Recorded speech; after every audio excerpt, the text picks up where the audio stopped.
शिव की शक्ति का वर्णन और ब्रह्मा की उत्पत्ति। इंद्र बोले, भगवान पितामह ने हजारों वर्षों के अंत में प्रातः काल में पूर्वतः सृष्टि की रचना की।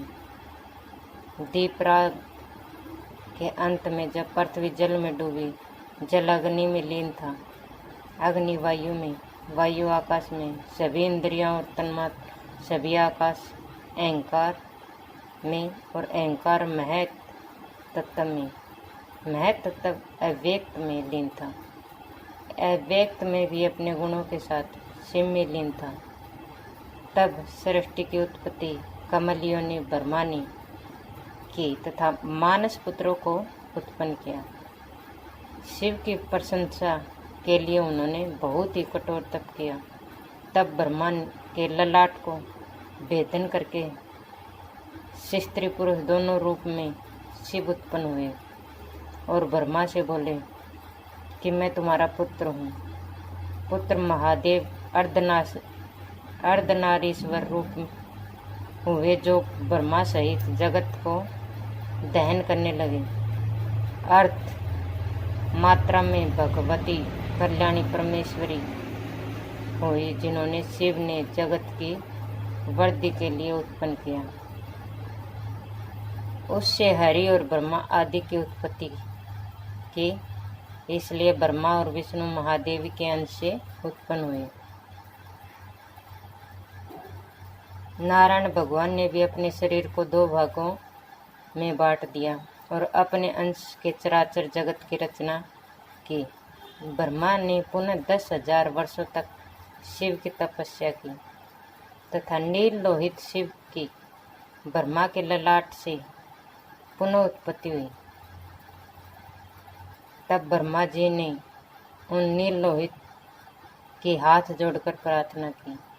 ब्रह्मा जी कहने लगे, हे सूर्य के समान अमित तेज वाले, हे भव, हे देव, आपको नमस्कार है। आप सरभ हो, कीर्ति रूप हो, ईश रूप हो, वायु रूप हो, सोम रूप हो, यजमान रूप हो। हे प्रभु, आपको नमस्कार है। पितामह के इस रूप को जो पढ़ता है वह 1 वर्ष में ही अष्टमूर्ति शिव की साजुत्या यानी मोक्ष को प्राप्त हो जाता है। अष्टमूर्ति भगवान शिव की भानु, अग्नि, चंद्र, पृथ्वी, जल, वायु, यजमान और आकाश रूप वाली कही गई है। अष्टमूर्ति शिव के प्रसाद से ब्रह्मा ने अखिल जगत की रचना की। चराचर जगत के लय से संबंध में प्रजा की रचना के लिए ब्रह्मा ने तप किया था। बहुत समय तक जब कहीं कुछ दिखाई नहीं दिया, ब्रह्मा को क्रोध आया। क्रोध से ब्रह्मा के आंसू गिरे और आंसू से भूत, प्रेत, पिशाच उत्पन्न हुए। उनको देखकर ब्रह्मा ने अपनी आत्मा की निंदा की तथा क्रोध में आकर अपने प्राणों का त्याग कर दिया। तब प्राण में रुद्र अर्धनारीश्वर ब्रह्मा के मुख से उत्पन्न हुए और शिव अपनी आत्मा को 11 रूपों में बांटते भय और 11 रुद्र हुए। आदि अंश से उमा भगवती को रचा, जो लक्ष्मी, दुर्गा, रौद्री, वैष्णवी आदि नामों से कही गई है। मरे हुए ब्रह्मा के लिए भगवान शिव ने प्राणों का दान दिया। तब ब्रह्मा जी प्रसन्न होकर उठ बैठे। शिव जी बोले, हे जगत गुरु ब्रह्मा जी, मैंने तुम्हारे प्राण स्थापित कर दिए हैं, तुम उठो। ब्रह्मा शिव जी को देखकर बोले, हे महाराज, आप अष्टमूर्ति तथा 11 मूर्ति वाले कौन हो? शंकर जी बोले, मुझे तुम परमात्मा समझो तथा यह माया जो तुम अजा समझो। ये 11 रुद्र हैं जो तुम्हारी रक्षा के लिए यहाँ आए हैं।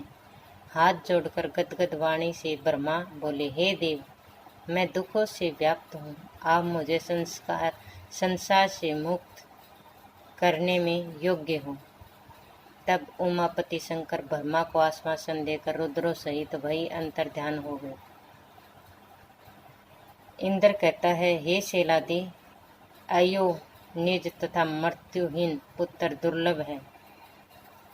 ब्रह्मा जी अयोनिज नहीं है तथा मृत्यु से भी रहित नहीं है, किंतु रुद्र यदि प्रसन्न हो जाए तो वह मृत्युहीन और अयोनिज पुत्र दे सकते हैं। उनको कुछ भी दुर्लभ नहीं है। ब्रह्मा विष्णु तथा मैं अयोनिज और मृत्यु से रहित पुत्र देने में असमर्थ हैं। शैलादी बोले, इस प्रकार मेरे पिता शैलाद को कहकर इंद्र अपने सफेद हाथी पर बैठकर चले गए।